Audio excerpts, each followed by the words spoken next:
Hey guys, today I'm going to be sharing with you my fangirl favorites for May 2021.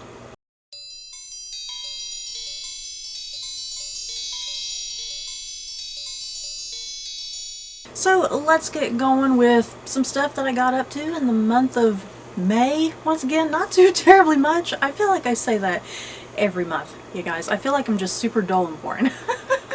But as usual, when I do these end of month favorites, my favorite things, as usual, I'm not going to be having anything with any type of spoilers, so continue to watch. So yeah, let's get going so I can make this short and to the point, everybody. First up, a big thing that I was doing this month, me and my sister, we like to play video games, or rather, my sister plays video games and I like to watch because I have no skill when it comes to video games. So I like to, you know, like, be in the passenger seat and like yell out orders to my sister like, hey, you gotta go this way. So that's what I do. I'm that type of person. Maybe that's annoying, but that's me. So yeah, me and my sister, we played the latest Resident Evil video game, Resident Evil 8 Village. Me and my sister are huge, die-hard fans of Resident Evil. We've pretty much been playing those games since that first game, you know, back in good God, what was that, 1998, you guys? We've pretty much been playing the franchise, maybe not back in 1998 exactly, but at least since 2000, I believe. We've at least been playing the games since 2000, I'm pretty positive. So yeah, we are die-hard Resident Evil fans. We are super nerdy. We kind of know just about every little stupid thing that happens in the games. It's a little embarrassing. So yeah, Resident Evil 8 Village. You guys, I wasn't quite sure about this game, especially after Resident Evil 7. The thing is, Resident Evil 7, it was a whole different like vibe to the franchise. It looked different, it was kind of a different sort of story, and it took us kind of a good little ways into Resident Evil 7 to even really like that game. But still, even when we concluded that game, and even though we liked it, there were still things about Resident Evil 7 that we had a hard time kind of being like, okay, this just doesn't seem like a Resident Evil game. You know, it's kind of hard to explain. When you play Resident Evil, there's just a certain mood and a feeling and a vibe, an atmosphere. I don't know. Like I said, it's really hard to explain. Just a certain mood and feeling you get when you play those games. And yeah, Resident Evil 7 there just was something missing about it that we couldn't quite put our finger on. So going into Resident Evil 8, you know, all the trailers looked super amazing. The graphics looked great. It looked like there were some interesting new things going on, and so we were excited about Resident Evil 8, but you know, still a little like, I hope this is good, you know. So I'm glad to say we loved Resident Evil 8, you guys. There's something about 8 that it really, to me, it really felt like a Resident Evil game. To me, Resident Evil is all about, you know, absurd locations, absurd characters, absurd puzzles and games. You know, Resident Evil, the franchise, is just a very absurd series. It's kind of ridiculous and it's cheesy, but like cheesy in the best possible way. And that's what I was kind of saying. There's just a certain feel and atmosphere you get with the games, and that, you know, that Resident Evil 7 was kind of lacking. But Resident Evil 8, I really felt, it really felt like a true Resident Evil game to me. And for starters, there's a lot of tie-ins to previous canon, you know, previous games in the franchise, which me and my sister really loved and appreciated since we've been diehard fans of it for forever. So there's a lot of little Easter eggs and shout-outs. If you've played all the other games, you'll kind of pick up on little things, and I think you'll appreciate all those little Easter eggs and nuances that, you know, calling out to previous games and whatnot. So yeah, we loved Resident 8. The story was fantastic. It actually had a pretty emotional ending. You guys, I can't believe I'm saying that about a Resident Evil video game. It actually had a pretty emotional ending that I kind of liked. I really liked the characters in this, which I can't entirely say about Resident Evil 7. I was very indifferent. Let's put it that way. Resident Evil 7, I was really indifferent to the characters. But yeah, Resident Evil 8 really made me fall in love with our protagonists especially. Yeah, the villains, I really love the villains in this. I think they were a lot more better, a lot more heightened. The gameplay I felt was really fun and engaging. Once again, absurd puzzles. Resident Evil is known for its just absurd puzzles and locations. This game had it all. I love that. So yeah, this game, it really made me excited now for the next game, because this is supposed to be like a new trilogy, if you will, kind of starting with 7, 8, and then the upcoming 9 are supposed to kind of be a sort of trilogy, if you will, almost kind of this reviving of the franchise in some ways, if that makes sense.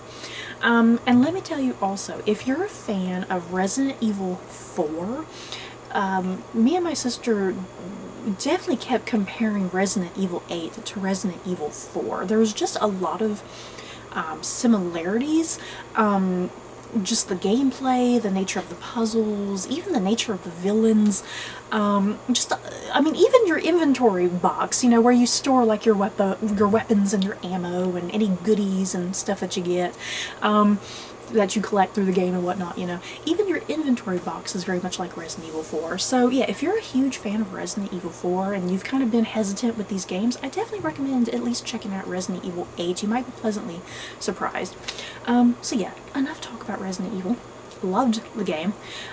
Anybody else? Have you guys played Resident Evil 8? Are you diehard Resident Evil fans? Just let me know, and I would definitely love to have a conversation with you about this latest game, because it went to some really intriguing places, I shall say, and like I said, a rather weird emotional ending, which I can't get over.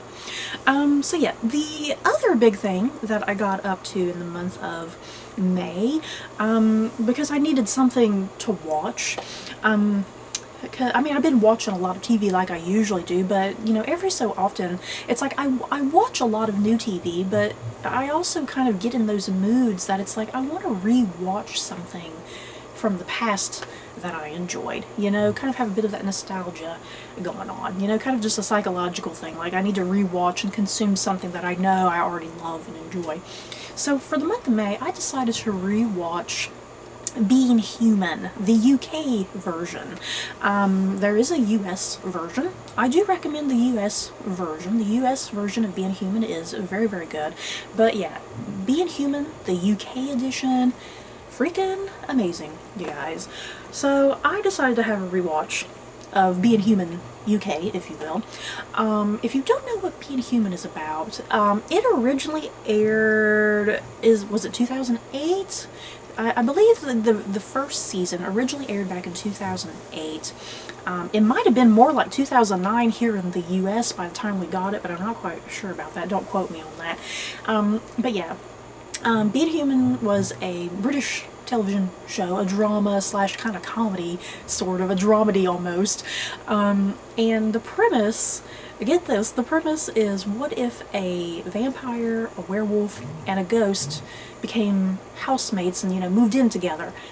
And that's kind of the whole show, you guys. Vampires, werewolves, ghosts, all that good stuff. And the whole thing is not only this trio, this trinity of, you know, supernatural beings coming together, but as the title of the show is suggesting, being human.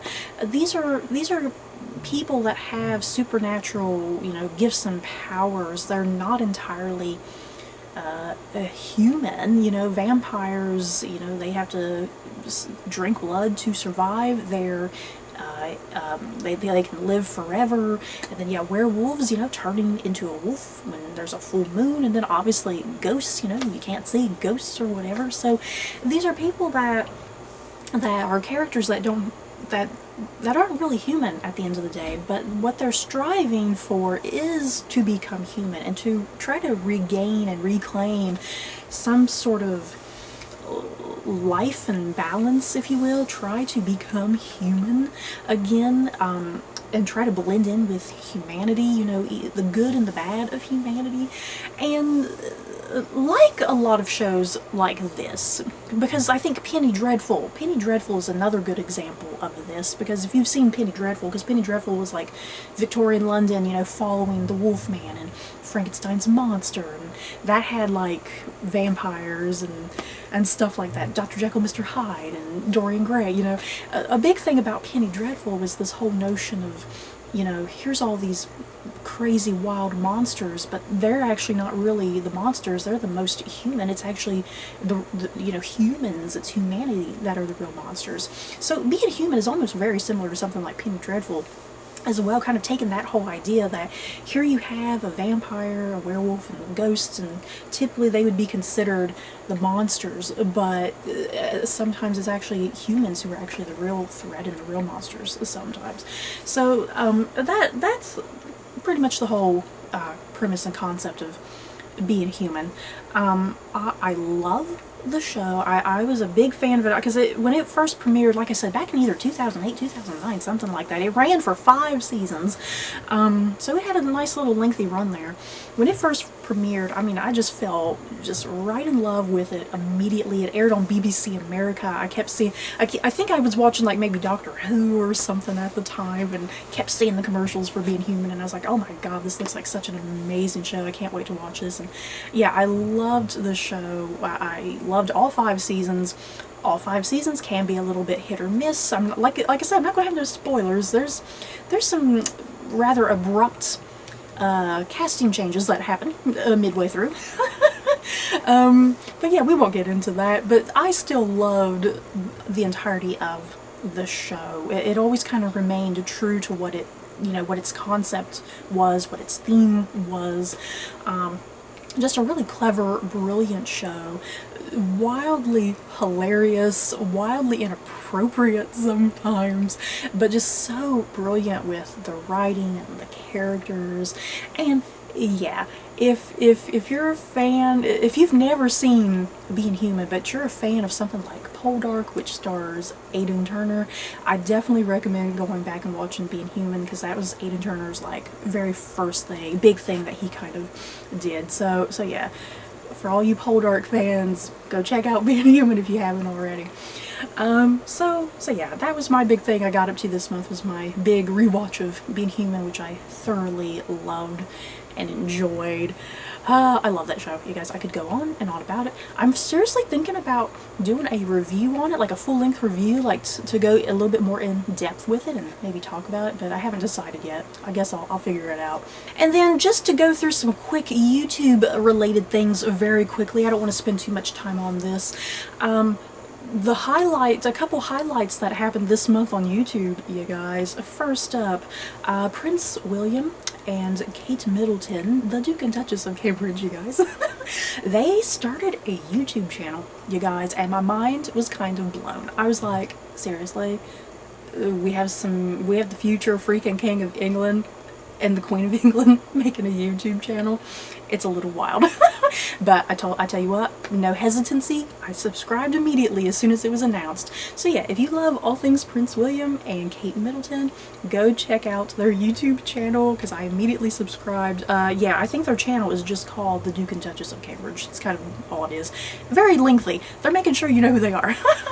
And then another big thing that happened on YouTube, which I was also excited about, Dominic Monaghan and Billy Boyd, who played Merry and Pippin from the Lord of the Rings trilogy, they also created a YouTube channel. Their channel is called the Friendship Onion. So they're kind of basically doing like a podcast. Once again, another channel I immediately subscribed to with no hesitancy. I love Dominic Monaghan and Billy Boyd. They just have such a great chemistry and bond with one another. They are, you can tell they are genuine friends, and that they have really kept up this really genuine friendship over the years, you know, because it's been like 20 freaking years since Lord of the Rings came out. And yeah, they've had this close connection since, you know. They are real true friends in every sense of it. So yeah, those are the big 2 YouTube channels that I got excited about for this month that I was like, oh yes, I'm going to watch these, I'm going to enjoy this. Thank you very much, YouTube. So you guys, that is it for my monthly favorites. In the comments below, please share with me anything that you got up to in the month of May. That can be video games, books, movies, television, random YouTube channels that you've been enjoying. Just let me know so maybe I can go check out those things as well. So don't forget to like, comment, and subscribe. And if you like this video, you may like these other videos. Bye guys.